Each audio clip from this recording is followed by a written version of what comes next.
Pembelajaran hari ini ada baiknya kita mulai pembelajaran dengan berdoa terlebih dahulu. Silahkan ketua kelas pimpin doa hari ini. Sebelum belajar, mari kita berdoa. Berdoa di dalam hati, mulai. Berdoa selesai. Kita sudah memulai pembelajaran hari ini dengan hadir dan tidak hadir. Alvin, Amanda, Anggi. Ya, berarti satu orang ya yang tidak hadir. Elsa Bila Oktaviani. Ya. Hari ini kita akan belajar sejarah Indonesia. Nah, pada pertemuan sebelumnya kita sudah membahas tentang demokrasi liberal. Ada yang masih ingat bagaimana gambaran masa demokrasi liberal? Nabila? Ya, terjadi jatuh bangunnya kabinet. Lalu ada lagi? Ya, Amanda? Tidak terlaksananya program. Ya. Tidak stabilnya ekonomi. Tidak stabilnya perekonomian. Semuanya ternyata bermuara sebenarnya di tempat yang sama, yaitu adanya jatuh bangun kabinet. Jadi baik gitu ya. Nah, ternyata ini yang digantikan dengan era yang baru, yaitu adanya masa demokrasi terpimpin. Ya, demokrasi terpimpin akan kita pelajari hari ini. Di sini kita akan lihat bagaimana tujuan pembelajaran untuk hari ini. Setelah mengikuti pembelajaran dengan project based learning, nah kalian diharapkan akan menguraikan kehidupan politik dan ekonomi yang sederhana mengenai demokrasi terpimpin dan nanti mempresentasikan hasil penyelidikan kalian dan menyajikannya dalam bentuk kehidupan di masa demokrasi liberal yang mempengaruhi akhirnya demokrasi terpimpin ini diberlakukan. Pertama, adanya sistem demokrasi liberal yang dirasa sudah tidak cocok lagi diterapkan karena terlalu banyak partai politik, terlalu banyak jatuh bangunnya kabinet sehingga membuat program-program pemerintah ini tidak terlaksana gitu ya. Nah, akhirnya presiden menganggap bahwa ini membahayakan bagi kelangsungan ketatanegaraan Indonesia sehingga presiden kemudian mengeluarkan sebuah keputusan besar dalam sejarah Indonesia nih. Ini adalah keputusan yang mengubah seluruh tatanan kehidupan pada saat itu, yaitu dekret presiden. Ini terlebih dahulu. Prinsip gotong royong yang menjadi ciri kepribadian bangsa Indonesia sebenarnya sudah lama. Ya, dari video ini apa yang bisa kalian simpulkan? Ya, oke, nih sudah semangat. Asep, ya silakan Asep. Kesimpulannya jadi diberlakukannya kembali Undang-Undang Dasar 1945.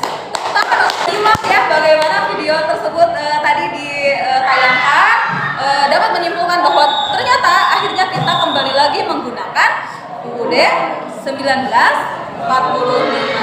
Nah, ini kenapa kita bisa kembali lagi ke UUD 1945? Nah, di sini tanggal 5 Juli 1959.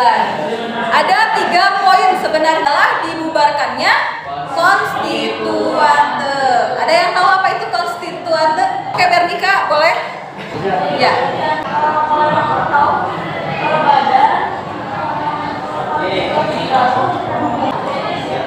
Oh iya, betul. Masih ingat ya pembelajaran sebelumnya, berarti masih nerap ya. Konstituante itu kan adalah badan untuk membentuk undang-undang dasar yang baru.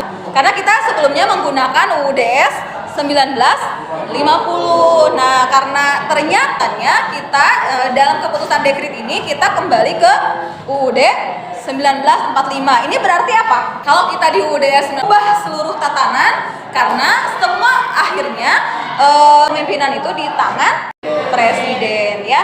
Nah, akhirnya setelah dibubarkannya konstituante karena kehidupan ketatanegaraan yang tadinya demokrasi liberal, kita berubah menjadi demokrasi yang terpimpin dan kebijakan politik pada masa demokrasi terpimpin. Di antaranya ada ajaran Nasakom, nasionalis, agama, dan ada pembebasan Irian Barat yang sampai akhir demokrasi liberal itu kan tidak berhasil nih. Irian Barat itu tujuan utama dan ada juga konfrontasi Indonesia dan Malaysia.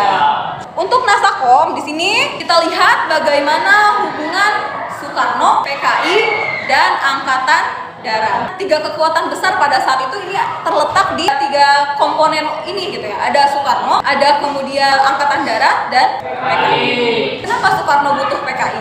Untuk mendukung Soekarno ya. Soekarno ini kan partai yang menjadi penyangganya dia saat itu adalah PKI. Di satu sisi dia juga membutuhkan Angkatan Darat. Nah di sini Soekarno di bidang kekuasaan politik membutuhkan Angkatan Darat dan PKI-nya nanti akhirnya PKI dan Angkatan Darat ini memiliki perbedaan ideologi gitu ya, sehingga akhirnya pecahlah nantinya dalam sebuah peristiwa besar yaitu G30 SPKI. Begitulah kehidupan politik di masa demokrasi terpimpin karena Soekarno satu-satunya pemimpin di mana Muhammad Hatta itu sudah tidak lagi menjadi presiden, sehingga Soekarno sendiri nih butuh PKI dan Angkatan Darat yang mendukung segala kebijakan-kebijakamannya nanti gitu ya. Setelah Nasakom ada pembebasan Irian Barat. Nah ini adalah salah satu pidato dari Bung Karno saat Trikora. Kemerdekaan Indonesia yang Ini akhirnya ini menjadi tujuan utama untuk membuat Irian Barat kembali ke Papua Indonesia. Dengan adanya Trikora ini, era boneka Papua buatan Belanda itu. Tiga hal yang kita dapatkan dalam Trikora ini. Yang pertama tadi, gagalkan negara boneka Papua buatan Belanda. Yang kedua, kibarkan sang merah putih di Irian Barat. Dan yang ketiga, bersiap. Ini yang kemudian dikeluarkan oleh Bung Karno, sehingga akhirnya perjuangan untuk pembebasan Irian Barat itu semakin dilaksanakan, semakin baik dalam konfrontasi militer, ekonomi, sampai diplomasi pun tetap dilakukan. Tapi nanti ini akan dibahas oleh kelompok yang akan membahas bagaimana Trikora dan nanti pembebasan Irian Barat ini terjadi. Nah, kalau Trikora ini tadi kan dalam kehidupan ekonomi itu ada ajaran Nasakom, ada pembebasan Irian Barat, dan yang ketiga adalah konfrontasi Indonesia dan Malaysia. Soekarno juga mengeluarkan pidato yang disebut dengan Trikora. Komando Aksi Sukarelawan, kami berikhtiar untuk mengingatkan pihak apa yang dinamakan Malaysia sebagai penyelesaian dengan musyawarah. Isi dari Trikora, apa yang pertama tadi? Ketahanan revolusi Indonesia. Yang kedua, bantu rakyat-rakyat Malaya, Brunei, Singapura gitu ya, untuk menggagalkan negara boneka adanya rencana untuk membuat sebuah negara federasi Malaysia. Nah ini ditentang oleh negara-negara nilai mata uang. Lalu ada politik mercusuar, lalu kemudian ada pembentukan Depernas atau Dewan Perancang Nasional, dan ada atau disebut juga Bapenas, dan ada juga deklarasi ekonomi. Nah inilah kebijakan-kebijakan ekonomi pada masa demokrasi terpimpin. Bagaimana ini dilaksanakan, bagaimana penerapannya akan kalian bahas dalam kerja kelompok. Sudah dibentuk ya pada minggu sebelumnya. Kita silahkan kalian mulai berkumpul dengan anggota kelompok masing-masing.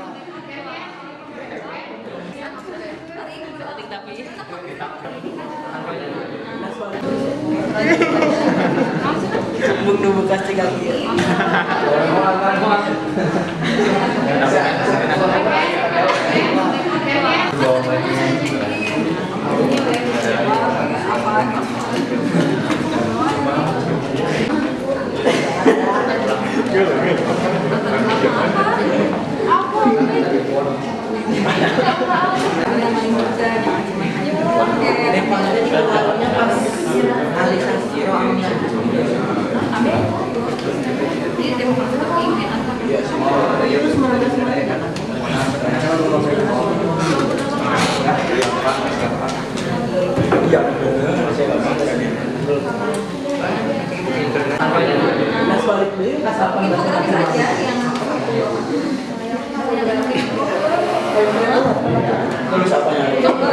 Silakan mulai masukkan ke dalam tujuan. Ya tujuan pelaksanaannya politik mercusuar atau kayak gimana sampai menguras habis kas negara ini.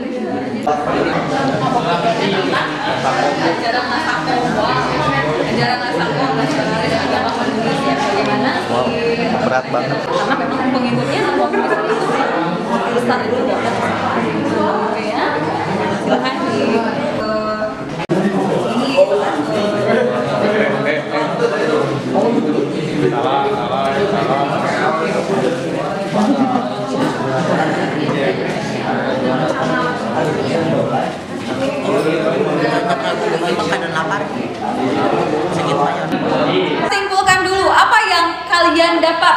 pembelajaran hari ini. Dibubarkan Konstituante dan diberlakukan kembali UUD 1945. Terus setelah berlaku kembali, agenda utamanya pada Presiden Demokrasi Terpimpin ini adalah untuk mengembalikan Irian Barat menjadi bagian Indonesia gitu Bu. Depannya, karena di masa demokrasi terpimpin ini Soekarno punya dua kaki triangle gitu ya, kesatuan yang bersama dia, yaitu adanya PKI dan juga adanya Angkatan Darat gitu ya. Nah di sini dua kekuatan ini ternyata dua kekuatannya Soekarno ini. Nah itu saja hikmahnya kalau kata Adi tadi, bahwa kita bisa lebih tahu dari masa lalu, bukan berarti kita hidup di masa lalu dan masa depan yang lebih baik gitu ya. Itu saja untuk pembelajaran hari ini. Kita tutup lagi pembelajaran hari ini dengan doa. Silahkan untuk KM kita berdoa di dalam hati mulai, berdoa selesai. Ya, terima kasih atas perhatiannya, terima kasih atas partisipasi aktifnya. Diharapkan kembali untuk minggu depan partisipasi aktif kalian lebih dikeluarkan lagi. Tetap semangat, semangat pagi. Luar biasa. Tetap semangat. Wassalamualaikum warahmatullahi wabarakatuh.